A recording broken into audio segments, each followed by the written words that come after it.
Doctor S M Rakibul Hasan, MBBS, BCS স্বাস্থ্য, MS orthopaedics surgery, FCPS orthopaedics, FP ও advance spine surgery, fellowship in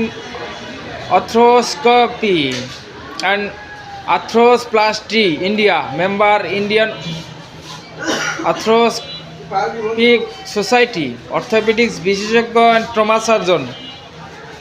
জাতীয় orthopaedic হাসপাতাল পুনর্বাসন প্রতিষ্ঠান নিটোর, পঙ্গু হাসপাতাল ঢাকা, হাড় জোড়া, বাত ব্যথা, পঙ্গু, প্যারালাইসিস ও শিরা রোগ বিশেষজ্ঞ সার্জন। চিকিৎসাসমূহ কী কী দেয়? যে কোনো ধরনের হাড় ভাঙ্গা, প্লাস্টার ও অপারেশন করা, ঘাড় ব্যথা, কাঁধ ব্যথা, ঘাড় থেকে হাতে ও পিঠে ব্যথা ছড়িয়ে পড়া, কোমর ব্যথা, কোমর থেকে পায়ের দিকে ব্যথা ছড়িয়ে পড়া, হাঁটু ব্যথা, হাঁটুতে পানি আসা, হাঁটু ফুলে যাওয়া, সকল প্রকার বাত ব্যথা, বাত জ্বর, আর্থ্রাইটিস, হাত পা ঝিনঝিন করা, অবশ হয়ে যাওয়া, সকল প্রকার শিরার সমস্যা।